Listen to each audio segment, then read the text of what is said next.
Quiero comenzar hablando un poco acerca de la historia de lo que estaba pasando antes de leer este versículo bíblico.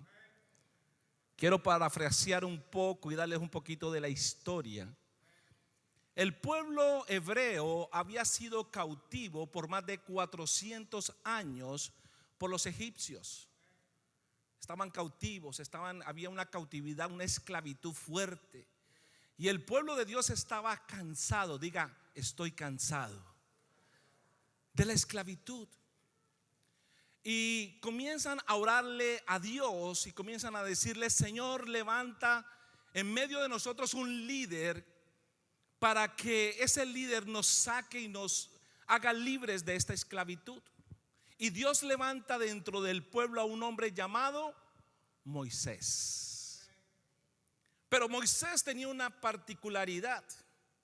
Dice la escritura que Moisés tenía un defecto en el habla. Él era un poco tartamudo. Pero lo que me gusta de Moisés y lo que me gusta de nuestro Dios es que Dios usa a quien quiera como Él quiera. Y por más defecto que tengamos, Dios quiere usarte, Él te va a usar. ¿Cuántos dicen amén? Y se levanta Moisés y se enfrenta, y Dios le dice: ve donde el faraón y dile que deje de ir a mi pueblo a adorarme al desierto.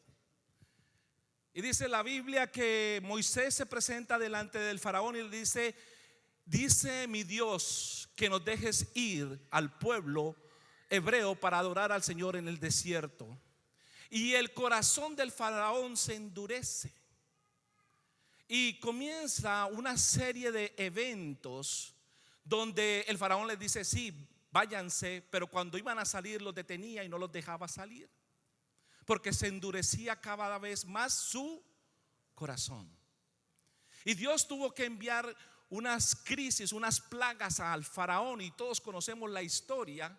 Y comienza a mandar plagas y el faraón sigue endureciendo su corazón, hasta que hubo un momento en que Dios toca la primogenitura de cada hijo y de cada animal de este pueblo de los griegos, del pueblo griego. Y cuando toca al primogénito, ahí es cuando el faraón deja ir al pueblo a adorar al desierto. Y dice la historia que el pueblo de Israel, el pueblo hebreo, salió, y eran aproximadamente más de 3 millones de habitantes. Pero ellos salieron bendecidos, porque salieron con tesoros, salieron con ganado, con muchas cosas. Porque tú sabes que donde Dios te saca con bendición. ¿Cuántos dicen amén? Y dice la historia que el pueblo comenzó una travesía por el desierto. Y algunos eruditos de las escrituras dicen que la travesía hasta un lugar llamado la tierra prometida, que es la tierra donde fluía leche y miel, duraba aproximadamente, unos dicen 11 días, otros dicen 13 días, otros dicen 40 días. Pero lo que sí es cierto, que algo que era corto se volvió en 40 largos años. Y entendemos que el pueblo de Dios fue procesado por el desierto porque era un pueblo duro de cerviz. Era un pueblo testarudo, diga conmigo, testarudo. Se quejaban constantemente contra Dios, criticaban y le decían: Señor, ¿por qué nos sacaste? Se sentían cómodos estando esclavos y querían volver a la esclavitud. Y por esa dureza y por esa dureza de corazón, el Señor hizo procesar al pueblo durante 40 largos años. Y se dice la historia y cuenta la Biblia que esa generación que salió al desierto no conoció la tierra prometida, sino que la generación que entró a la tierra prometida fue la generación después de Moisés. Y de esa generación se levantaron 2 jóvenes muy tremendos, uno llamado Josué y el otro Caleb. Y la semana pasada el pastor Edwin estaba hablando de Josué y Caleb. Y ellos dice la historia, que Josué y Caleb llegaron ya a las postrimerías, a la frontera de la tierra prometida, pero ellos no sabían qué se iban a encontrar en ese lugar. Y deciden hacer una reunión y deciden enviar a espías a investigar qué había en la tierra prometida, en ese lugar donde fluía leche y miel. Y escogieron a uno de cada tribu, de las 12 tribus, y los enviaron como espías. Y dice la historia que aproximadamente ellos salieron por 40 días y cuando regresaron con un reporte. Diga conmigo, un reporte. Y 10 de ellos dijeron lo siguiente: sí, es una tierra fértil, hay de todo, frutos gigantescos, todo se produce, árboles de frutas, ríos, hay abundancia de todo, pero encontramos que hay hombres grandes, hay gigantes, diga conmigo gigantes, los hijos de Anac. Y después le preguntan a Josué y a Caleb y ellos dicen: sí, verdaderamente es una tierra próspera, hay mucha bendición y hay también, y vimos también gigantes, pero con nuestro Dios derrotaremos a esos gigantes. ¿Cuántos dicen amén? Porque con tu Dios tú vencerás todo gigante que se quiera levantar en tu vida. Con Cristo, con Dios, somos más que vencedores. Y él dice: vamos a tomar la tierra prometida. Pero lo interesante es que cuando comienzan a mencionar a cada uno de estos gigantes, ellos nombran a 7 tipos de gigantes: los heteos, los cananeos, los jebuseos, los amorreos y todos esos feos que habían ahí. Y cuando yo leo este versículo de la Biblia, se levanta dentro de mí una inquietud de conocer cuál era el trasfondo de cada tribu de gigantes, de estos 7 tribus de gigantes. Y encontré que cada uno de ellos tiene un simbolismo y tiene un significado en la vida del creyente. Y en esta mañana el Señor me dijo: quiero que compartas a mi pueblo y que ellos conozcan quiénes son estos gigantes, porque estos gigantes se pueden levantar en tu vida y tenemos que cortarle la cabeza a esos gigantes. ¿Cuántos dicen amén? Y comencé a mirar a cada uno de ellos. Y el primer gigante que encontré es el hitita. Diga conmigo, los hititas o los heteos. Y les voy a hablar un poquito de los hititas o de los heteos. Los hititas o los heteos eran una tribu que ellos tenían dentro de sí alrededor de 1000 dioses. La palabra heteo viene del original et, que significa temor o miedo. Era una tribu que era muy feroz y tenían una estrategia para destruir a sus enemigos. Ellos crearon o formaron carrozas a caballo, muchas, cientos de miles de carrozas, y cuando ellos iban a atacar a un pueblo se montaban en estas carrozas, y cuando iban en sus caballos el estruendo de estas carrozas era como un terremoto, que cuando el pueblo donde iban a llegar escuchaba el estruendo, el ruido de todas esas carrozas, el pueblo salía huyendo y dejaban todo tirado: bienes, animales, riquezas, y ellos tomaban posesión de todas las cosas. Este gigante es el gigante que se levanta aún en la vida de nosotros los creyentes, y es el gigante del temor. Diga conmigo, temor. El temor es una emoción que se manifiesta en el ser humano a nivel fisiológico y que lo paraliza para poder enfrentar situaciones que se le pueden presentar en la vida. El temor es el más cruel de los consejeros, y quien vive temeroso nunca será libre. Esta palabra temor, dice algunos eruditos, que es la plaga del siglo XXI. El temor. Dentro de la escritura, la palabra temor se menciona alrededor de 365 veces. Y las 365 veces son las mismas veces que los días de un año, que son 365 días. Y esto quiere decir que el enemigo todos los días está tratando de colocar un temor en la vida del ser humano. Todos los días. El temor. Mira lo que dice la palabra en Proverbios 29:25. La palabra en Proverbios dice: el temor del hombre pondrá lazo, pondrá trampa, mas el que confía en Jehová será exaltado. Nuestra confianza tiene que estar puesta en Jehová nuestro Dios. ¿Cuántos dicen amén? El temor.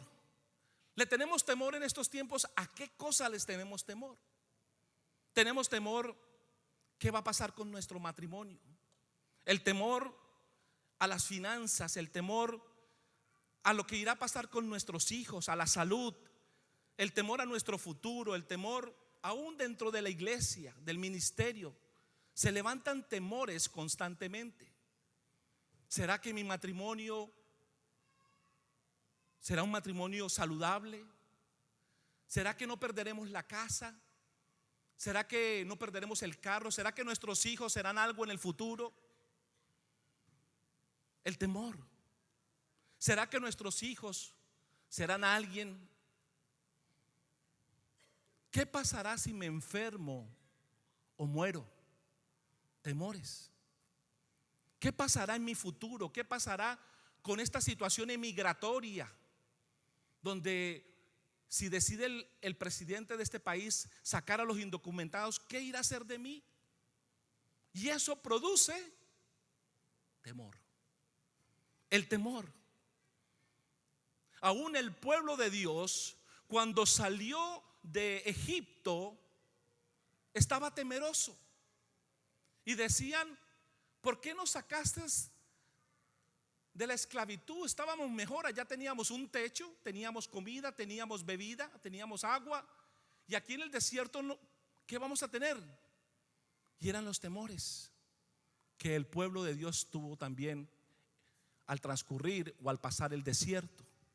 Pero lo interesante de todo esto es que en medio del desierto Dios les proveyó comida, les proveyó agua, les proveyó sombra, les proveyó calor, les proveyó todo lo que el pueblo de Dios necesitaba. Aún dice la escritura que los zapatos y los vestidos de ellos nunca se gastaron. ¿Usted cree que en medio de cualquier gigante que se levanta, Dios no tiene el control en tu vida? Los temores. Mira lo que dice la escritura. El temor paraliza. El temor produce desconfianza, produce duda, produce pesimismo. El temor produce cansancio, ansiedad, desaliento. Aún el temor produce enfermedad en el cuerpo físico de la persona. Los temores. Pero les tengo una buena noticia. ¿Cuántos dicen amén? La buena noticia es que tengo el antídoto contra el temor. El antídoto contra el temor es la fe. Diga conmigo, la fe. Segunda de Timoteo 1:7 dice: porque no nos ha dado Dios un espíritu de temor o de cobardía, sino de poder, de amor y de dominio propio. La fe. Es pues la fe, la certeza de lo que se espera y la convicción de lo que no se ve. En eso tiene que estar fundamentado nuestra confianza en Dios, en la fe. Usted no lo ve, usted no lo ha visto físicamente, pero la fe moverá montañas en tu vida. La fe. El segundo gigante que pudimos ver se llamaba el gigante Gergeseo. El Gergeseo, este gigante, significa el que retrocede. Su estrategia de este gigante es estancar, paralizar y hacer volver atrás al enemigo. Esta tribu habitaba en lugares arcillosos y pantanosos, y su estrategia era que cuando venían los enemigos, Ellos hacían que los enemigos entraran en su territorio, que estaba anegoso y pantanoso, y ellos quedaban estancados o quedaban pegados por el barro, y ahí cogían, los atacaban y los mataban a todos ellos. Yo no sé si usted alguna vez, cuando, bueno, no sé ahora de grande, pero de niño jugó en el barro.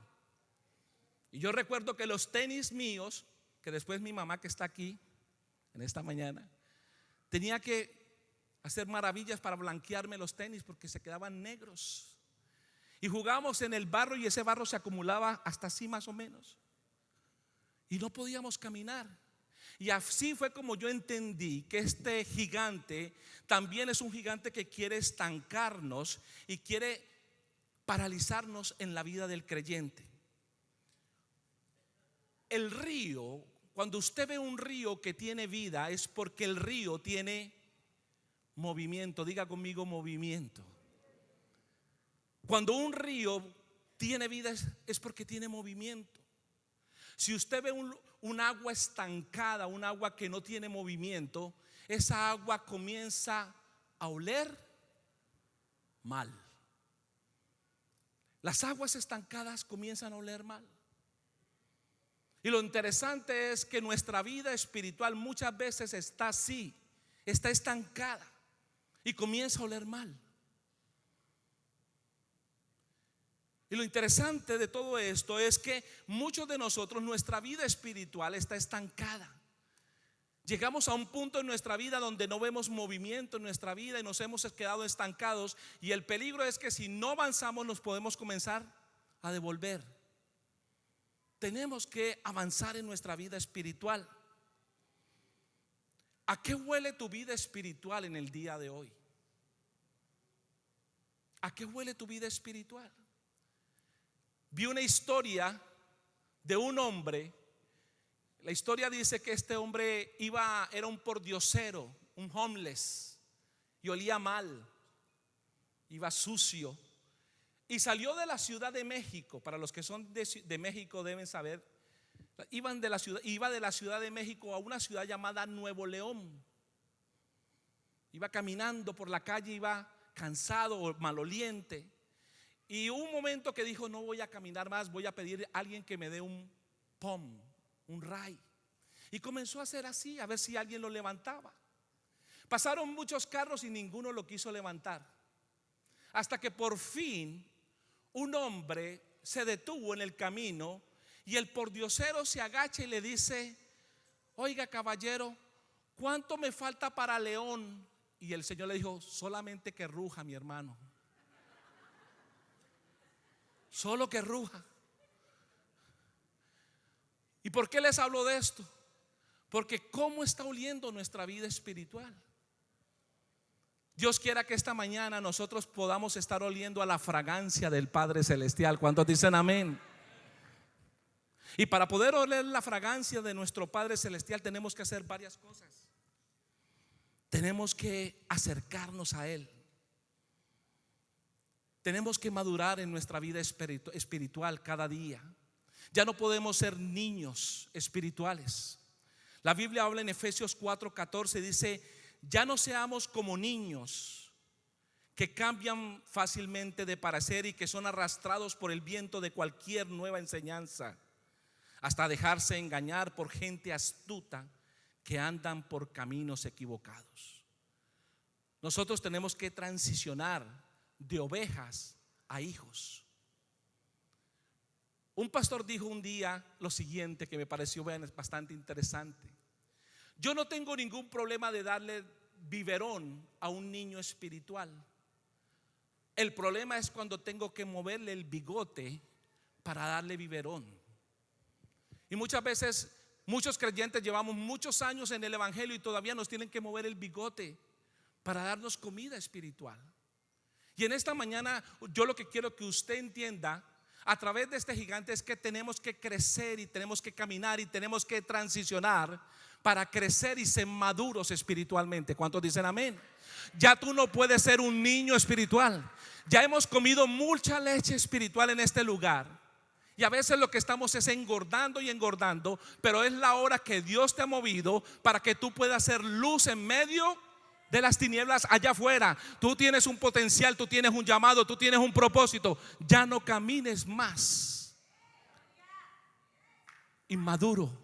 Crece en este día. Tenemos que madurar en el Señor, porque peligramos en estancarnos y aún peligramos en volver atrás. Yo recuerdo que cuando comencé los caminos del Señor había una canción, un corito. Yo no sé si usted lo recuerda, y decía más o menos así: Dios no nos trajo hasta aquí para volver atrás. Nos trajo aquí a poseer la tierra que Él nos prometió. No se la voy a cantar, porque sé que no tengo voz de cantante, pero yo no sé si usted la recuerda. Jeremías 6:16 dice lo siguiente: así dijo Jehová, paraos en los caminos y mirad y preguntad por las sendas antiguas, cuál sea el buen camino, y andad por él, y hallaréis descanso para vuestras almas.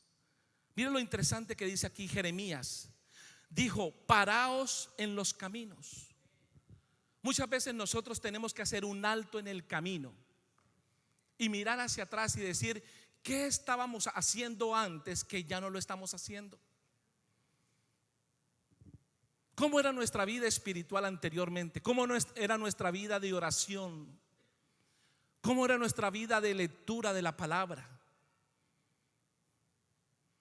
Muchas veces ahora es cualquier cosa, es una excusa para no ir a la iglesia. Que está haciendo mucho calor, que está haciendo mucho frío, que comenzó a llover, que ya el internet nos ayuda mucho y podemos verlo a través de la televisión. Pero todo eso produce apatía y estancamiento en la vida espiritual del creyente. Pero les tengo buenas noticias: tenemos aire acondicionado ya nuevo para la otra semana.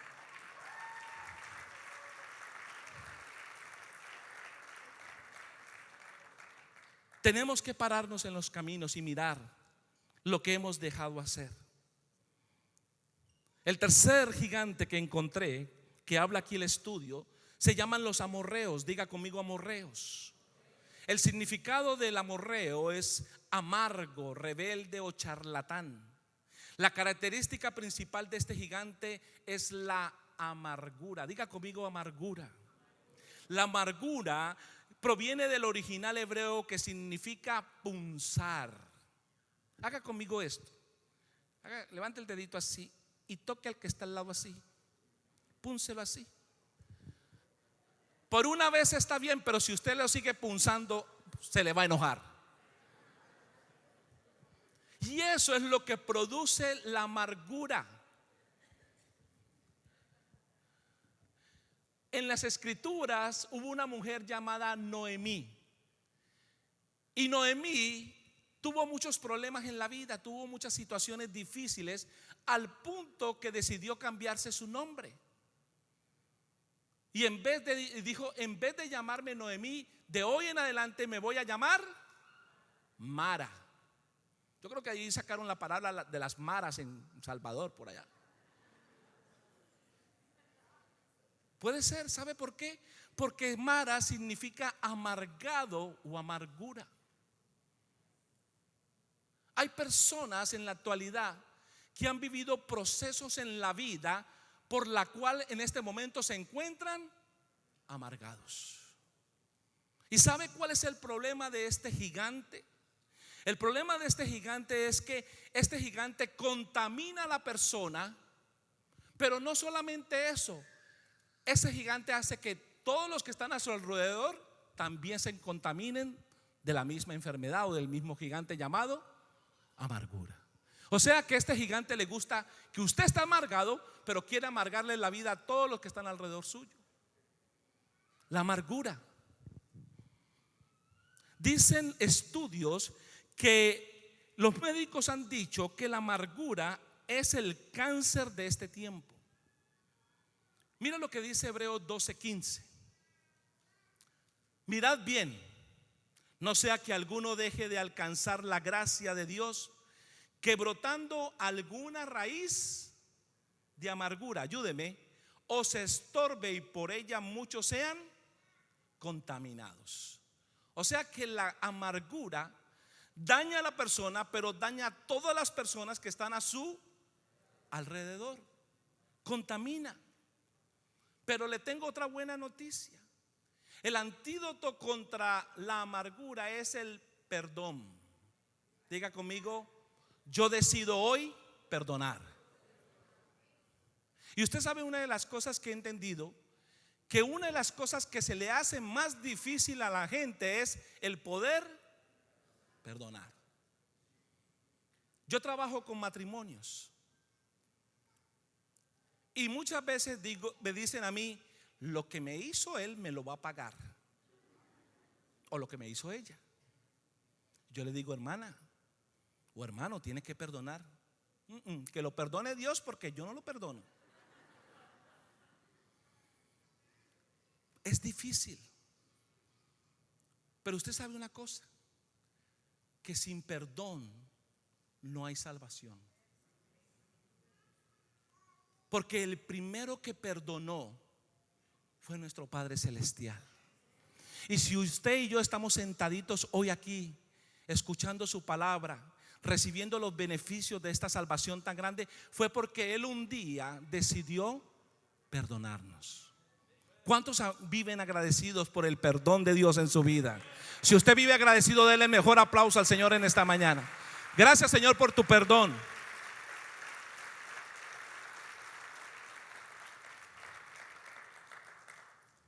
El perdón es importante en la vida.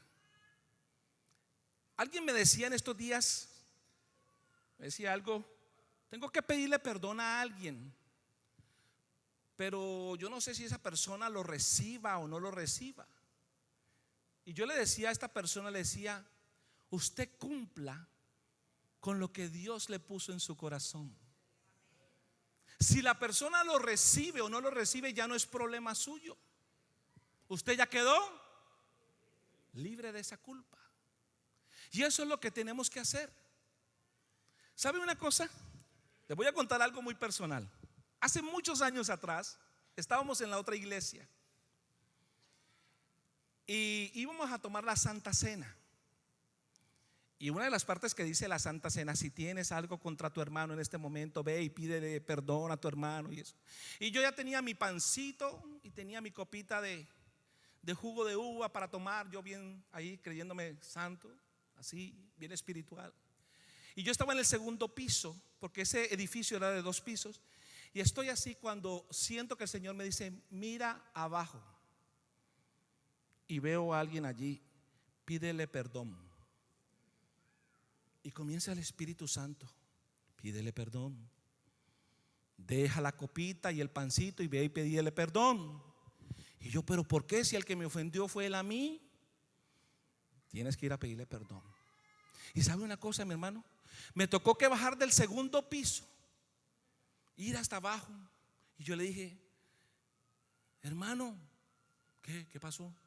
Perdóname. ¿Perdóname de qué?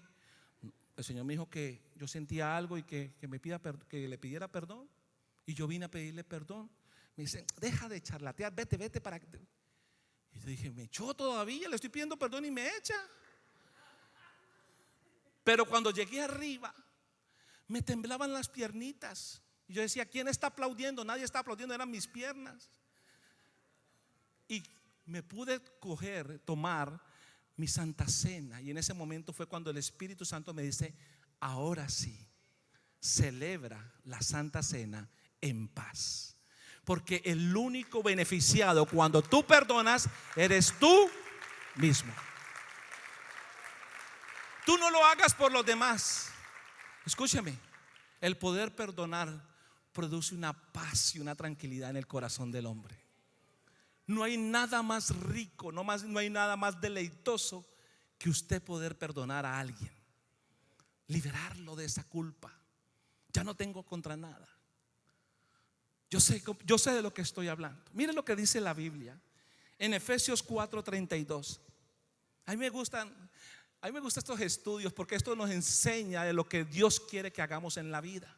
Efesios 4:32, mire lo que dice el Señor. Más bien sean bondadosos y compasivos uno con los otros y perdónense mutuamente. Mira el que está a tu lado, mírelo, dígale: hermano, hoy te perdono, aunque no le haya hecho nada. Mírelo y dice: te perdono. Ahora, si se tiene que parar y pedirle perdón a alguien, hágalo esta mañana. ¿Cuántos dicen amén? Pídale perdón. Y dice: sean compasivos uno con otros y perdónense mutuamente, así como los perdonó Dios a ustedes en Cristo Jesús. Número 4, voy a ir rápido porque son varios. Los heveos, este gigante llamado los heveos. Los heveos significaba un nombre que no se usa. Esta era una tribu de gigantes que se caracterizaban por construir carpas. Vivían en carpas y eran constructores de carpas. Y eran una tribu que eran nómadas. La palabra nómada significa persona que nunca se afirma o se establece en un lugar permanente y se olvidan de dónde salieron. Y este gigante quiere influenciar aún en la vida de nosotros los creyentes. A veces nosotros parecemos nómadas, de una iglesia para allá, a otra iglesia, a otra iglesia. Nunca nos quedamos permanentes en un lugar. Y este gigante quiere que olvidemos lo que Dios ha hecho en nuestra vida. Yo no sé cuántos se han olvidado de lo que Dios hizo en su vida, pero hay una de las cosas que yo no puedo olvidar de lo que Dios hizo en mi vida. ¿De dónde me sacó Dios? No sé cuál es la historia tuya, pero recuerda de dónde te sacó, dónde estabas tú en el momento en que Dios te sacó de ese lugar. Yo estaba en un lugar, en un pozo cenagoso, estaba profundo en las drogas, en el alcohol, y de ahí me sacó Dios y me puso en lugares celestiales, dice su palabra. Dice la Biblia en Isaías 41: porque te tomé de los confines de la tierra y de tierras lejanas te llamé y te dije: mi siervo eres tú. Yo soy su siervo. Me sacó de ahí del lodo cenagoso. ¿De dónde lo sacó el Señor de usted? Del crimen, de la droga, del pecado, del adulterio, de la fornicación, no sé. Pero de donde usted lo sacó el Señor, usted tiene que estar agradecido. Porque si usted está aquí ahora es por la gracia, el favor y la misericordia de ese Dios maravilloso que lo sacó de las tinieblas a la luz admirable. Yo estoy feliz de donde me sacó Dios. Y cuando el enemigo quiera acusarte, dice: el Señor me sacó ¿de dónde me sacó? Yo no cojo ni para atrás ni para coger impulso. Yo tengo que seguir adelante. Y eso es lo que quiere este gigante, que nos olvidemos de donde Dios nos sacó y que no nos afirmemos en los caminos del Señor. Usted sabe una cosa, que hicieron una especie de prueba, como un experimento, donde cogieron una plantica y la sembraron por 2 meses en un lugar y pusieron al lado de esa planta otra planta y la dejaron permanentemente ahí. Y la otra plantica la movieron cada 2 meses en diferentes lugares. Cada 2 meses la movían, la cambiaban de lugar. Y al tiempo comenzaron a comparar las 2 plantas. La que estuvo firme todo el tiempo en el mismo lugar creció fuerte, saludable, buenos frutos, buen sabor a los frutos. Pero la que se movía constantemente creció endeble, desnutrida. Tuvo frutos, pero los frutos eran pequeñitos y de mal sabor. ¿Qué quiere decir esto? Que nosotros nos tenemos que plantar. Y yo le digo una cosa, mi hermano: si usted está en esta iglesia, plántese en esta casa, porque aquí hay palabra de Dios para su vida. Si usted quiere crecer en la vida espiritual, no ande por ahí de lado en lado, sino párese firme y plántese en este lugar. ¿Sabe qué? La gente se ha vuelto inconstante. Diga conmigo: inconstante. Y el mundo nos está dando esos ejemplos. Los artistas, los cantantes se casaron hoy, al año se separaron, a los 2 meses tienen otra esposa, y así son. Y en la vida se casan 10 veces, 5, 7 veces. Pero tú tienes que pararte firme. Si tú eres casado, mira a tu esposa y dígale: mi amor, tú eres la única y para toda la vida. No hay otra fuera de ti, a menos que se muera. Ahora no comienza a decir que se muera, que se muera, que se muera, que se muera, que se muera. Cuidado. Tenemos que ser firmes, constantes. Eso es lo que dice la palabra de Dios. Porque no es el que llega rápido a la meta, sino que el que se permanece, ¿qué? Constante. En la meta vamos a tener tropiezos, caídas, pero como dice la palabra, yo prosigo al blanco del supremo llamamiento. Tenemos que ser constantes en la vida. Y en la vida del Señor tenemos que ser constantes también y mantenernos firmes. Porque eso es lo que el enemigo quiere, que tú olvides y que no te mantengas firmes. Mire lo que dice Deuteronomio 8:11 en adelante. Dice: cuídate. Dile al que está a tu lado: cuídate de no olvidarte de Jehová tu Dios, para cumplir sus mandamientos y sus decretos y sus estatutos que yo te ordeno hoy. Mira esta parte, lo interesante que es. Dice: no suceda que comas y te sacies y edifiques buenas casas en las que habites, y que tus vacas y tus ovejas se aumenten, y la plata y el oro se multiplique, y todo lo que tienes se aumente, y se enorgullezca tu corazón, y te olvides de Jehová tu Dios, que te sacó de tierra de Egipto. ¿Cuántos han sido bendecidos después de que conocieron al Señor? Cuidado, no sea que te sacies y que tengas tanta abundancia que en un momento digas: no necesito más de Dios. Antes, al contrario, todo lo que Dios te ha dado, toda la bendición que Dios te ha dado, es para su servicio. Señor, esto me lo diste tú, ¿qué quieres que haga con esto? Porque es la bendición que Dios te ha dado para tu vida. ¿Cuántos dicen amén? Denle un aplauso fuerte al Señor. Es para Él.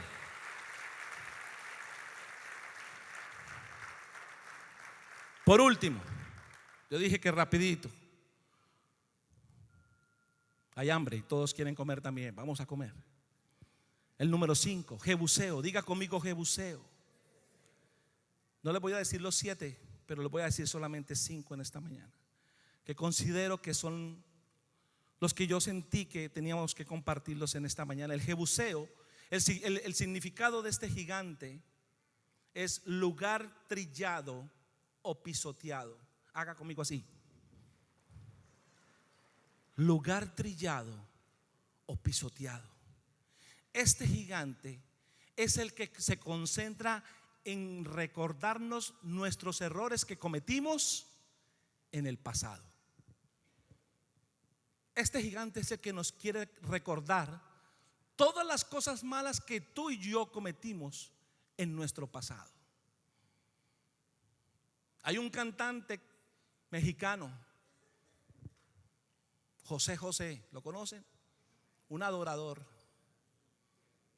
Y él tenía una canción que decía: ya lo pasado.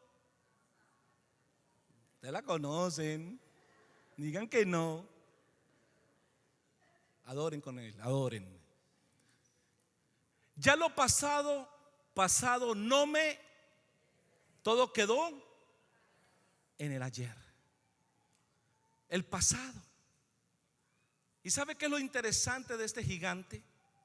Que este gigante, mientras el gigante Ebeo quiere que olvidemos lo que Dios hizo en nuestras vidas, este gigante Jebuseo quiere que recordemos, pero que recordemos nuestro pasado, nuestros errores.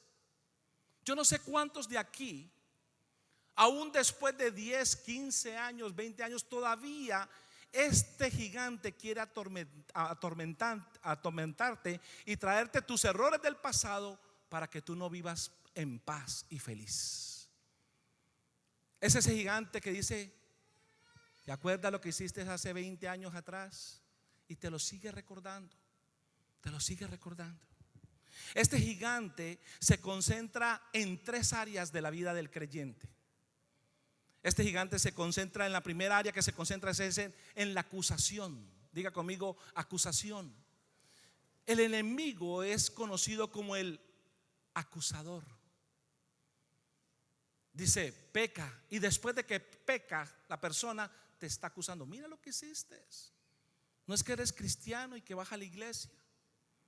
Te acusa y te está metiendo en tu mente tres palabras: nunca, siempre y jamás.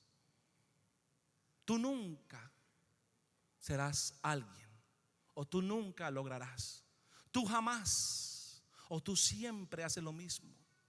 Esas son las tres áreas donde se concentra este gigante: en la acusación, pero también se concentra en el área de la condenación, condenándote constantemente, haciéndote sentir culpable. Y por último se concentra en la separación, porque cuando una persona es acusada y es condenada, lo siguiente que viene es que se separa. Y a veces muchas personas se han separado de los caminos del Señor, se han separado de la relación con Dios, porque este gigante se ha levantado en nuestras vidas para condenarnos y para acusarnos. ¿Sabe una cosa? Que hay una escritura que a mí me gusta mucho en la Biblia, y es cuando el Señor dice: porque yo tomé tus pecados y los eché al fondo. ¿De dónde? De la mar, y no me acordaré más de ellos. Pero el problema de muchos creyentes es que nos hemos vuelto expertos nadadores. El Señor dice: yo tomé tus pecados, Luis, los eché al fondo de la mar y no me acuerdo más de ellos. Y a veces nosotros cogemos, nos tiramos al mar otra vez, buceamos hasta donde están todos esos pecados, los cogemos y los volvemos a sacar. Cuando Dios te dijo que ya había olvidado todo tu pecado. ¿Sabe una cosa? Que Dios sufre de una enfermedad llamada amnesia, porque Él no se olvida. Él se olvida de tus pecados.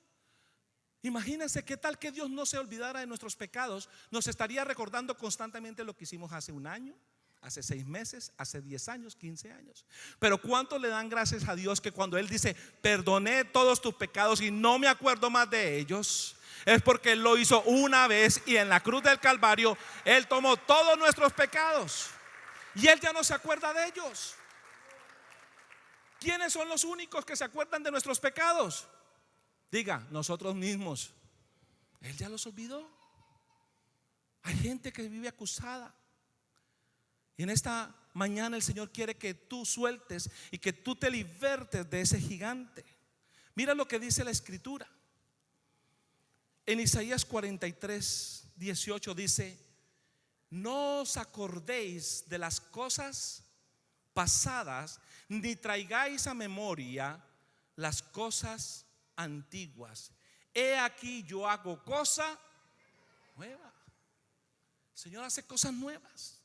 Suelta tu pasado. El Señor tiene algo especial para la vida de cada uno de ustedes. El Señor tiene una promoción en este tiempo. El Señor quiere en este tiempo que tú seas poderoso en las cosas del Señor. Pero hay veces que ese pasado nos limita y estamos arrastrándonos cada día en nuestro pasado. Por último, Primera de Samuel 17:51.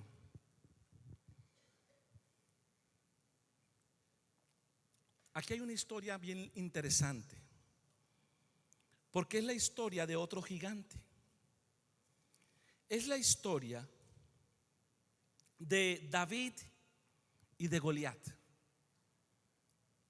Se levanta un hombre llamado David, un gigante, a retar al pueblo de Dios. Y todos estaban temerosos, porque a veces los gigantes nos producen temores en la vida, como estábamos hablando al comienzo. Y de ese ejército se levanta un niño llamado David. Y este joven David tenía una relación muy estrecha con su Padre Celestial. Y lo reta, le dice: hoy Dios me ha entregado tu cabeza. Y conocemos la historia, la hemos visto desde niños, que David estaba allí, el niño estaba con una jabalina para tirarle la piedrita. Lo interesante es que cuando David coge la piedra, él no coge una piedra, él cogió 5 piedras. Diga conmigo: 5 piedras. ¿Y sabe por qué cogió 5 piedras? Porque Goliat tenía 4 más hermanos, tenía otros 4 hermanos gigantes. Y él dijo: mato a este y con las otras 4 le doy a los 4 hermanos de él. Y dice la Biblia que él lanzó esa piedra y esa piedra le pegó a David. Y David cayó en el piso. A Goliat, perdón. Y Goliat cayó en el piso. Pero lo interesante de eso es que cuando cayó Goliat, Goliat no cayó muerto. Mire lo que dice la Biblia. Por eso quiero que usted vaya conmigo. Primera de Samuel 17:51. Dice: entonces corrió David y se puso sobre el filisteo, y tomando la espada de él y sacándola de su vaina. Eso me suena como dominicano, sacando de la vaina. Sacándola de su vaina, lo acabó. ¿De qué? O sea que en ese momento Goliat no estaba muerto, estaba vivo. Y dice: y le cortó con ella ¿qué? La cabeza. Qué interesante es esa parte, porque él hubiera podido coger la espada, habérsela enterrado en el corazón, también lo hubiera matado, habérsela enterrado en el estómago. Pero él, dice la Biblia, que le cortó con ella la cabeza. Y cuando los filisteos vieron a su paladín muerto, ¿qué hicieron? Huyeron. ¿Sabe una cosa? Se han levantado gigantes en la vida de nosotros aún siendo creyentes. ¿Sabe por qué sentí hablarle de los gigantes? Porque yo quiero que en esta mañana usted y yo identifiquemos qué gigante se ha levantado en su vida. Créame que por el hecho de tú y yo llamarnos cristianos, no quiere decir que no se vayan a levantar gigantes en tu vida y en la mía. Cuando yo comencé el evangelio, los primeros 8 años del evangelio, yo llevo 25 más o menos, pero los primeros 8 años fue fue un paseo, fue una celebración, nada me pasaba, nada malo. Yo decía: ay, qué rico es esto de ser cristiano, no, todo es bueno, no pasa nada malo, pura bendición. Pero como al 8º año me comenzaron a suceder cosas en mi vida, y yo comencé a cuestionar a Dios y le dije: Señor, ¿por qué vino esto? ¿Por qué pasó esto? Y el Señor me mostró algo y me dijo: te he permitido 8 años para que te prepares y te capacites para cuando vengan los gigantes sepa cómo derrotarlos. ¿Sabe una cosa? Nosotros, ese es el problema, que a veces vivimos la vida cristiana feliz, pero cuando llegan los gigantes no sabemos cómo confrontarlos. Y en esta mañana Dios quiere que tú, lo primero que sepas es que tú tienes que identificar cualquier gigante que se quiera levantar en tu vida. Porque al tú identificarlo, tú sabes que a ese gigante le tienes que cortar la cabeza. Y sabe, eso ha sido el problema, que se han levantado gigantes, los hemos tratado, les hemos tirado la piedrita, pero quedaron en el piso y todavía están vivos. Y ellos han quedado así como, usted, no sé si usted ha visto boxeo, le comienzan a contar 1, 2, 3. Cuando lleva 7 se vuelve y se para y sigue peleando. Y muchas veces el que se cayó le gana al que le dio. Y eso es lo que pasa a veces con nosotros. No le hemos cortado la cabeza a ese gigante, sino que lo dejamos en el piso. Y ese gigante, ¿qué hizo? Se volvió a levantar. Y cuando esos gigantes se levantan con más fuerza y quieren tocar y atacar tu vida. Por eso en este día el Señor me dijo: dile a tu pueblo dile a mi pueblo que le corte la cabeza completamente al gigante. ¿Sabe por qué por qué David le cortó la cabeza a Goliat? Porque eso tiene un trasfondo espiritual. Muchos de nuestros problemas están ¿en dónde? Aquí, en nuestra cabeza. La misma Biblia dice, la palabra del Señor, que nosotros tenemos un campo de batalla. Y ese campo de batalla es ¿dónde? En nuestra cabeza, en nuestro cerebro. El pastor decía un día: yo no puedo permitir que pajaritos, yo no puedo evitar que pajaritos vuelen sobre mi cabeza. Lo que sí puedo evitar es que hagan un nido en mi cabeza. Y hay gigantes que han hecho nido en tu cabeza. Y hoy es el día que el Señor me dice: tienes que avanzar y cortarle la cabeza. Y si tú identificas en esta mañana que algo se ha levantado en tu vida, hoy es el día y la mañana donde el Señor va a cortar la cabeza juntamente contigo de cualquier gigante que se haya levantado. ¿Cuántos dicen amén? Hoy es el día donde vamos a cortarle la cabeza al gigante que se ha querido levantar en tu vida. No sé cuál es, si será una enfermedad, si será una situación, si es una situación migratoria, si es en tu matrimonio, si es con tus hijos, si es una situación difícil, si es una situación judicial, no sé lo que sea. Pero ese gigante, con la ayuda de nuestro Dios, hoy lo vamos a derrotar en el nombre de nuestro Jesús. Amén y amén. ¿Cuántos dicen amén? No sé cuál sea ese gigante. Puede ser una adicción, un problema, pero lo que sea, hoy hay que eliminarlo. Póngase de pie en esta mañana.